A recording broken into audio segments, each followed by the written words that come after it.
जाकर के प्राप्त करेंगे। समझिएगा, जब हम इनको कुछ कहने का प्रयास किया कि भाई ऐसा, इन्होंने सीधे बोला कि मुझे आवश्यकता होगी मैं फ़ोन करके आपसे मार्गदर्शन प्राप्त कर लूँगा।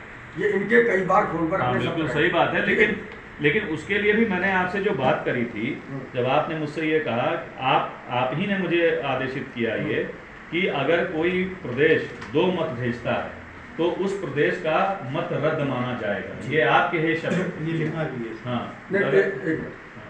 हमने ये सोशल मीडिया फेसबुक पे पोस्ट डाली थी, समझिए। मैंने कहा किसी को भी नहीं है फोन करके या नहीं, आपने मुझसे फोन पे कहा। मेरे भी संज्ञान में फेसबुक के माध्यम से ही इनके नहीं, मेरे को तो वर्बल मेरी बात हुई, वर्बल हुई, लेकिन मैंने इनके माध्यम से हमारा टेलीफोनिक डिस्कशन। अब मेरी बात सुनिए, वो सिर्फ इसलिए हुआ था कि ताकि ऐसा कहने से कोई प्रदेश यदि एक बार वोट डाल करके दूसरे वोट डालने का प्रयास करता है तो उस पर रोक लगे, पहली चीज जी। दूसरी चीज, जब एक प्रश्न आता है कि मान लीजिए कि आप प्रदेश अध्यक्ष हैं, इन्होंने अपना एक वोट मतगणना समिति को भेज दिया, ठीक है। अब उदाहरण के लिए भाई साहब उनको फोन करते हैं कि आपने उस व्यक्ति को वोट क्यों दिया, और यदि दे दिया है तो आप वो वोट उस व्यक्ति को भी दे दीजिए ताकि आपके 2 वोट चले जाए, और जिसको आपने पहले वोट दिया है वो वोट रद्द हो जाए, वो वोट कैंसिल हो जाए, और इस प्रकार से इस चुनाव को किसी व्यक्ति विशेष के पक्ष में प्रभावित करके उसकी जीत का मार्ग प्रशस्त किया जाए। बढ़िया। तो जब ऐसी परिस्थिति आने पर वो पुनर्मतदान करता है तो ये कहाँ से संवैधानिक हो सकता है, कहाँ से नहीं। लेकिन इस बात का प्रमाण क्या है, किसने किसको प्रभावित किया? इस बात का प्रमाण विजय प्रकाश मानव जी की वो फोन वार्ता है जिसमें उन्होंने स्वयं कहा है कि हम सभी प्रदेशों को फोन करके ये कह रहे हैं कि अगर आपने रविंद्र द्विवेदी को वोट दे दिया है तो कोई बात नहीं, आप दूसरे प्रत्याशी को भी वोट दे दीजिए ताकि ये वोट रद्द हो जाए और उस प्रत्याशी के वोट कम हो जाए और चुनाव में हार जाए। और उन्होंने ये भी दावा किया है कि हमने जो 2 से 3 प्रदेशों की ऐसी पुनर्मतदान करवा दिया है जो उनकी फोन वार्ता में स्पष्ट है, और इस बात से वो मुकर नहीं सकते हैं। और यदि इस तरीके से वोट देने वाले प्रदेश अध्यक्ष को प्रभावित करके वोट कैंसिल करवाने के उद्देश्य से पुनर्मतदान करवाया जाए, वो असंवैधानिक होना चाहिए, और असंवैधानिकता के आधार पर उसको नहीं माना जाए, उसके प्रथम वोट को माना जाए। देखिए 2 चीजें हैं अध्यक्ष जी। मेरा जो अपना माननीय सुनिए, हमने आपसे फोन पर शिकायत भी की थी कि आपके स्वागत समिति के कोषाध्यक्ष आचार्य विजय प्रकाश मानव प्रदेश अध्यक्ष को फोन करके उनको प्रभावित कर रहे हैं, ये नहीं होना चाहिए। आपसे मैंने रोकने की गुजारिश की थी, मैंने रोका उनको, आपने रोका, लेकिन वो रुके कहा, आपने तो रोका, आपने अपना दायित्व निभाया, लेकिन वो रुके कहा। वो तो पूरी तरीके से एक व्यक्ति के मतदान के लिए क्या आपके पास वीडियो है उनकी? हाँ, मैं निकालूंगा। माननीय अध्यक्ष जी, मेरा एक विनम्र अनुरोध है आपसे, क्योंकि ये जो पत्र जारी हुआ है, हम लोगों को इसकी प्रतिलिपि दी गई है माननीय जज साहब के लिए, वो हमारे प्रत्याशी श्री रविंद्र कुमार द्विवेदी जी के द्वारा और आज ही की तारीख में है, जिनका कहना है कि ये जो आपको दिशा निर्देश हैं ये संवैधानिक तौर पे दिए गए हैं, ठीक है। इस दिशा निर्देश का संविधान जो हिंदू महासभा का है, मैं आपसे पहले जानना चाहूँगी क्या उसकी मूल प्रति या उसका संवैधानिक ढांचा साइन क्या वो आपके पास उपलब्ध है या उपलब्ध कराया गया है?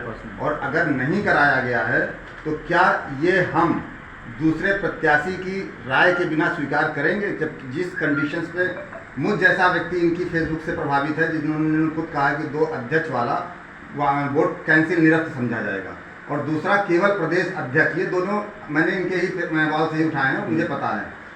ऐसी कंडीशन में हमने बोला कि हमें फेसबुक पे वो इसलिए डाला था ताकि कोई दोबारा पुनर्मतदान ना करे, वो उसको डर रहा है कि कैंसिल होगा, ठीक है, वो रद्द होगा। लेकिन मैं कहता हूँ कि जो संवैधानिक प्रक्रिया, जो भी संविधान का जो पात्र है, मतलब जो भी हिंदू महासभा का संविधान है, उसकी कॉपी मुझे आप या उसकी फोटो कॉपी वगैरह उपलब्ध करा सकते हैं? नहीं, मुझे जब ये चुनाव प्रक्रिया आरंभ हुई, तो इस पे यही बोला गया आप ही, क्योंकि दिशा निर्देश आप मुझे रविंद्र जी के द्वारा ही प्राप्त हो रहा था। अगर देखिए 2-3 मुद्दों पर 10 की बात नहीं करेंगे, अगर आपके पास कॉपी है तो वो या तो उपलब्ध करा दीजिए, वरना आपको जो जानकारी पहले दी गई है उसको रखिए, उसके आधार पर हम मतगणना करेंगे। हम आपकी बात मानेंगे और इसके अलावा मेरा प्रश्न है कि जो आप इनसे दस्तावेज मांग रहे हैं, जो ये कह रहे हैं मुझे नहीं दिया गया, उनको उपलब्ध कराना किसका दायित्व है?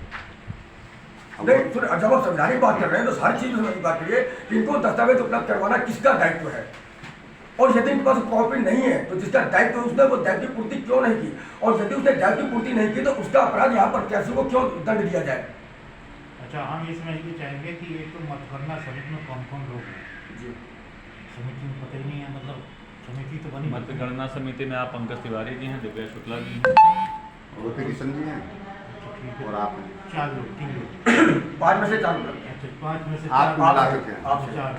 अच्छा, इसमें जो चुनाव अधिकारी हैं वो कोई बनाएंगे? आप वो हैं। आप हैं। अध्यक्ष आप हैं। अच्छा, ठीक है, तो आप अपनी प्रक्रिया को रखिए। तो ये जो पत्र मिला है हमको, देखिए पहली सब ये प्रक्रिया किसी भी सदस्य को समिति के अध्यक्ष जो चुनाव अधिकारी हैं, उनकी तरफ से जारी होना चाहिए था, जो हमें पढ़ना चाहिए था। साहब मैंने इसलिए मैंने पूछा, हाँ। इसीलिए एक मिनट सुनिए, तो ये मैंने हम क्या सदस्यों के लिए प्रत्याशी की तरफ से जारी होने से मतलब थोड़ा सा हाँ, ये हम लोगों को मान्य नहीं है। उचित नहीं लगता। इसमें उचित हम- नहीं। सुनिए, हमने इसमें अपने ओर से कोई लिखा सुझाव है। अच्छा, आपने हाँ, सुझाव ये मेरे प्रत्याशी का सुझाव है। अच्छा, डायरेक्शन नहीं है। डायरेक्शन नहीं, डायरेक्शन तो आप डायरेक्शन करना है। सुनिए, लेकिन मेरा अनुरोध है कि चूंकि 2018 के संपूर्ण चुनाव राष्ट्रीय अध्यक्ष के जिसमें स्वामी तिन्नी महाराज निर्वाचित हुए थे वो इसी आधार पर हुआ था, और उस 2018 के उस परिपाटी का पालन आज किया जाए। मेरा आपने सुझाव दिया, डायरेक्शन अब आपकी जैसे बताया, आप चुनाव अधिकारी हाँ, आप जैसा है आप बताइए। हाँ, सिद्धार्थ हम लोग। अब बाकी आप न्याय के आसन पर हैं, आपसे सिर्फ न्याय के बाकी आसन। मुझे 25 प्रदेशों से मत प्राप्त हुए हैं, नाम मैंने आपको भेज दिए थे, सारे आपको प्राप्त भी हुए हैं।